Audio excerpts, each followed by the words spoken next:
Welcome. This exploration is brought to you by the Signs of Final Days channel. Today we're focusing on, well, a truly unique city, Jerusalem, a place that's profoundly shaped history, faith, and continues to be a major point of focus in global affairs. That's right. And we're going to be looking at some source material that you shared with us, specifically an excerpt from a video that discusses the Temple of Solomon. Okay. And we'll use that as our guide. The goal here is to really try and understand why this city holds such immense significance. Historically, yes, but also today, and in different future perspectives presented in this material. Right. The material almost frames Jerusalem as a key, you could say, to understanding global politics, maybe even future events. It does. So let's try to unpack the critical insights from this information. Yeah. We want to help you become well-informed about this really pivotal city. Okay, let's start with the city itself. The material points out, and it's quite striking, that Jerusalem is incredibly ancient, one of the oldest continuously inhabited places, really anywhere. How old are we talking? Roughly 4,000 years of history. 4,000 years. And what a turbulent history it's been. The material really emphasizes the conflict. It says Jerusalem's been completely destroyed at least twice. Twice, completely. Attacked 52 times and occupied by different groups 64 times. I mean, just imagine the layers of history under all that upheaval. Absolutely. Geographically, it's interesting, too. It's situated up in the mountains of Judah. Right. About 60 kilometers east of the Mediterranean and maybe 33 kilometers from the Dead Sea. That location itself has always been part of its strategic importance and symbolic, too. And spiritually, well, it's central for billions, sacred to Jews for over 3,000 years, Christians for 2,000, Muslims for 1,400 years. That convergence, that's just core to everything about Jerusalem, isn't it? It really is. And looking at the modern city, the source gives us a snapshot from April 2020. Okay, what does it say? At that point, the population was around 800,000, and the demographic split was, well, pretty clear. 64% Jewish, 32% Muslim, and about 2% Christian. And the places of worship reflect that. They do. The material cited approximately 1,204 synagogues, 160 churches, and 73 mosques. Gives you a sense of the religious fabric. To really get the depth of its meaning today, though, the material suggests we need to go back, way back, to Prophet Abraham, or Hazrat Ibrahim al-Salam in the Islamic tradition. He's absolutely fundamental, known as the father of the prophets, Abul Anbiya. Why that title? Well, the reason given is quite profound. All subsequent prophets descended from him.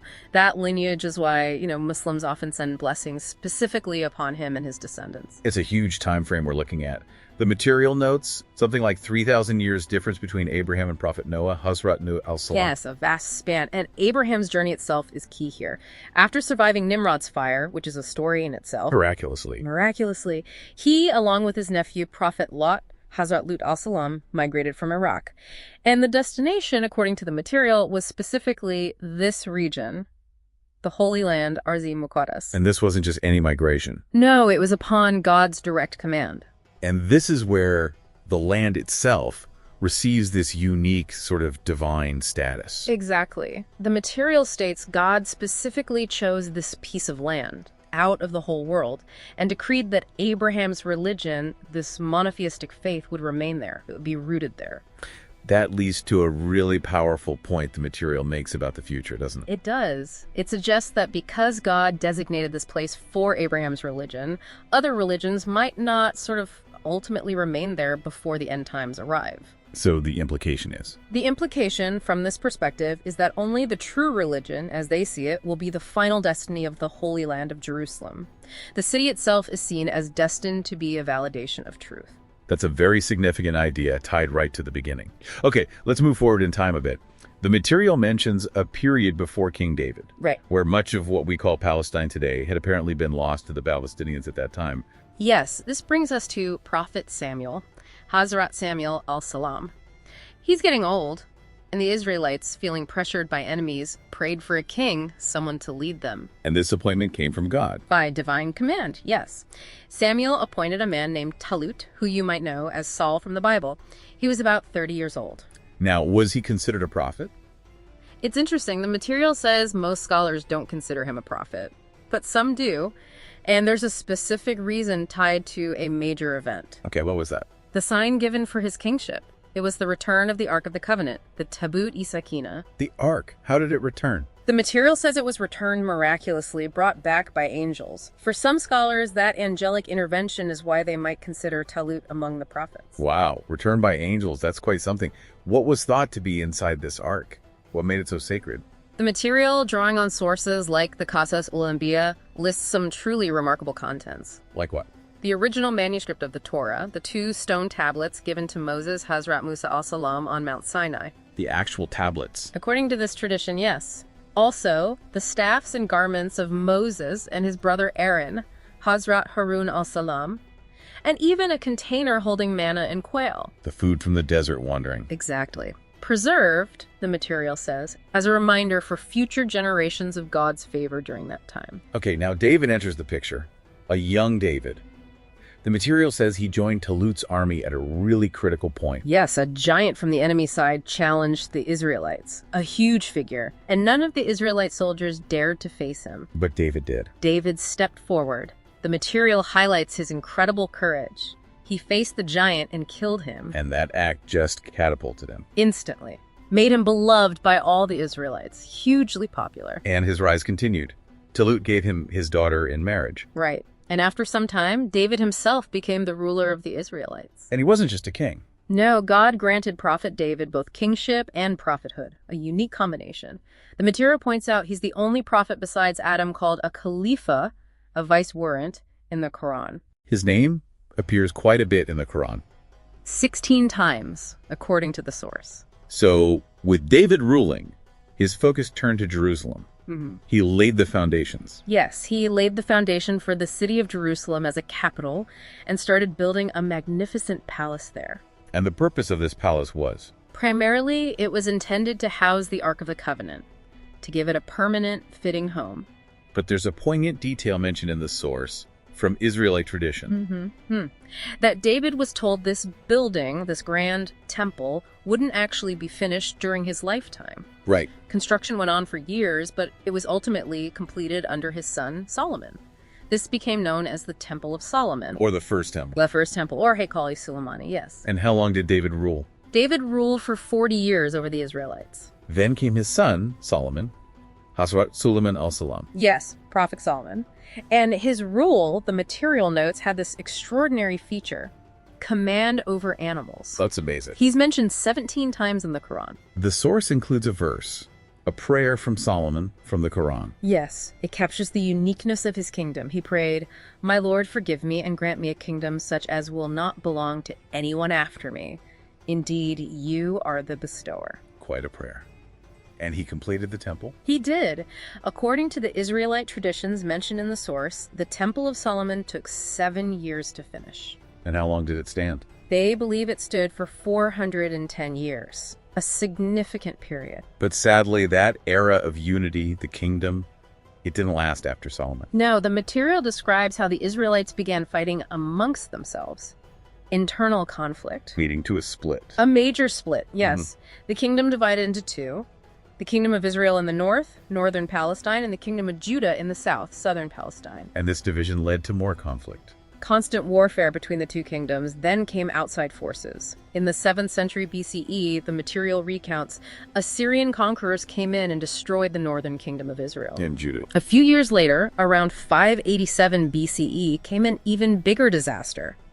Nebuchadnezzar Bakhnassar, the king of Babylon, he utterly destroyed the kingdom of Judah. And the temple. And the Temple of Solomon along with it. Completely destroyed. The source really stresses the totality of that destruction. Not even one wall left standing, it says. Just complete erasure. And critically, something vanished in that destruction. The Ark. The Ark of the Covenant disappeared at this time. And the material is clear. It hasn't been found since. And the people. The Jews were exiled, driven out from both kingdoms after these successive destructions. But that wasn't the end of their connection to the land. No. 70 years later, history takes another turn. The Persian king, Cyrus the Great Sarisazam, he allowed the Jews to return. To go back and rebuild Jerusalem. Exactly. Though the material adds a little note about Cyrus, doesn't it? Remembered by some as quite cruel, despite this act. Yes, a complex historical figure, certainly. It mentions him killing Jewish leaders, even his own family members. So the Jews returned and rebuilt. This was the Second Temple. According to the Jewish historians referenced in the material, yes, this marked the second construction of the temple. How long did this one last? It stood for only 430 years, a bit longer than the first, based on these accounts. And the Ark? Did they find it? They kept searching. They desperately wanted to find the Ark that vanished when Nebuchadnezzar destroyed the first temple, but no, they couldn't find it to place it inside the second temple. The heart of it was still missing. And history repeats itself, tragically. The second temple was also destroyed. It was, this time by the Romans. Emperor Titus. When was this? This happened in 70 CE. It followed a Jewish revolt against Roman rule, which failed. And the consequences were brutal. Horrific, according to the source. It mentions something like 150,000 Jews killed, thousands more thrown to wild animals in Roman amphitheaters, just terrible devastation. And the city itself. The result, the material states, was that after this, there was basically no one left there who could even point out where the temple had actually stood, or where the Ark might have been lost. The memory, the physical markers were obliterated. So that brings up the Western Wall today. What's the consensus on that, according to the source? Is it from Solomon's temple? The material clarifies this. Most experts believe the Western Wall we see now is not from the first temple built by Solomon. That was completely destroyed. Right. They believe it's a remnant, a surviving part of the second temple complex, the one destroyed by the Romans. So the first temple is gone entirely. That's the understanding presented. And the Ark of the Covenant lost during that first destruction. Still missing, vanished back then, and remains missing to this day. A profound mystery. This long, incredibly dramatic history brings us right up to the present and thoughts about the future. Exactly. The material really emphasizes that Jerusalem is now this focal point for deeply conflicting claims about, well, the end of days, the culmination of time. Its role is seen as critical. Extremely important in these end times perspectives. Okay, so what are those perspectives? What does the source say about the Jewish view? It outlines the perspective of ordinary Jews, believing Jerusalem is the specific place where they await their Messiah. And they will. Usher in their golden age and rule the entire world from Jerusalem. That's the blueprint presented. Which is completely different from the Christian view mentioned. Utterly different, yes. The Christian belief outlined is that when Jesus Hazrat Isa al-Salam returns, Jerusalem will be the stage where he confirms all Christian doctrines. Including things like the Trinity and the crucifixion. Exactly. Confirming those specific beliefs upon his return in Jerusalem. And the Muslim perspective. How does this source describe that? It states the Muslim belief is that Jerusalem's destiny is already written. It will prove the truth of Islam. It will be a center for confirming truth, acting as a hub, in a sense, for Christianity and Judaism before the end of time comes. So you had these three Abrahamic faiths. All linked back to Prophet Abraham, yes. But with severe differences, contradictions almost, about what happens in Jerusalem at the end. That's the tension highlighted. The material implies that, ultimately, only one of these truths, one perspective, can prevail there before the end times. So, okay, we've covered ancient history, destructions, the missing ark, these very different prophecies. Yeah. Why does all this matter now for you listening today?